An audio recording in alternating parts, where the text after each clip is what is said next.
ปลาพี่น้องปลากับปลาแท้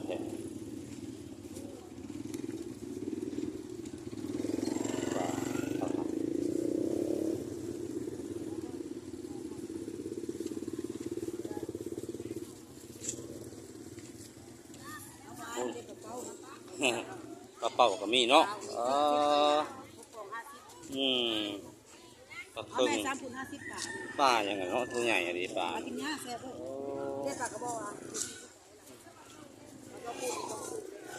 ว้ายเลนตัวโลไปได้เนาะเป็นแน่นอนเลนพาทุกคนมาเปิด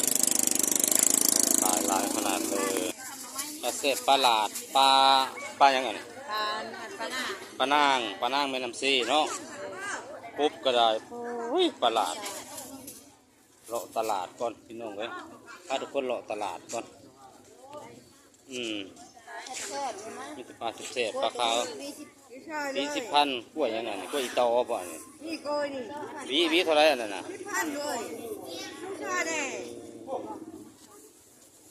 วีละ10,000กล้วยเหาะกล้วยอีตอหรือกล้วยยังไงนะอันนี้ก็ข้าวซุปขักแล้วบ่นี่นะซุปจนนานซุปเปื่อยก็มีวีได้ดีวะเด้อเบิ่งก่อนเรื่องอะไรแม่นบอกมันขึ้นเละเลยทั้งหลุมเอาวีนี่แหละกินกล้วยก่อนปาดเลยกล้วยอีตอบริกินตะโดนเลยโอ้ได้เลยไงกินกล้วยกับพวกแห้งเลยมันเพิ่มเบาหวานเลยแหละต่อกล้วยวีใหญ่เอาขวดไปไหวก่อนดอกตัวพายกบก่อนกบหน้าเนาะปลาลดประหลาดตัวบักใหญ่เอาขวดไปไหวก่อนขึ้นมาใหม่ไว้จนหิวนักล่ะ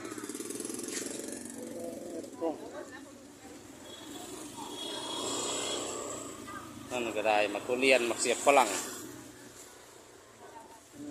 ปวดอาหารการกินเยอะแยะขนาดเลยฝุ่นกับบาด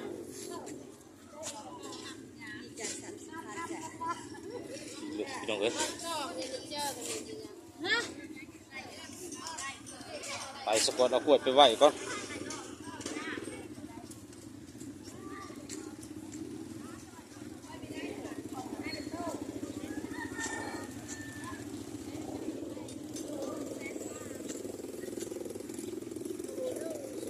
ปลานี่แหละ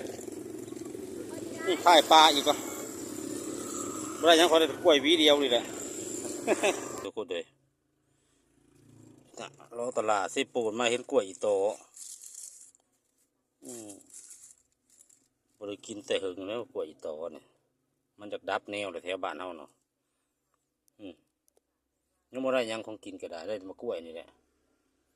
ซื้อยังเนาะซื้อมุกปลาอะไรบางทรงไปเบิ่งใหม่ก็ทุกคนเลยไม่ได้ของกินอยู่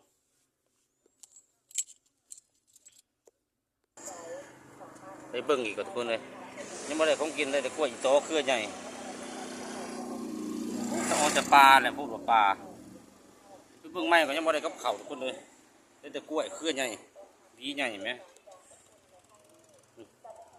เลาะยังบ่หอดสันตลาดกันนะเลาะก็มีแต่แนวอยากได้ของกินคือปลาหน้าหนามร้ายเก่งมันปลาน้ำซีพี่น้องเลยมีวัตถุปลาสำหรับไปเบิ่งอีกก่อนไปเบิ่งอีกซื้อของกินสำเร็จรูปมุกปลาเกล็ดเละแล้ววะ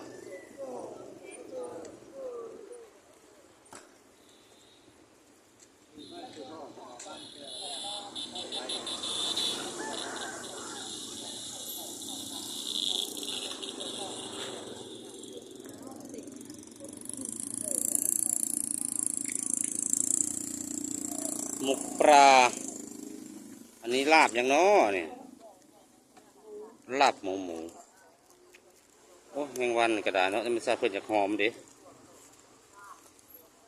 หมกปลาเนี่ยแหละมีไงไปกินข้าวเจ้าเขากันอยู่หรอวะลงฟองหรือเก่าสมพักเสียนขายดีจังเลย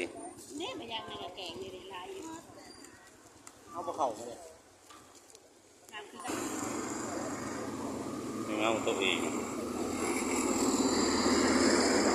โล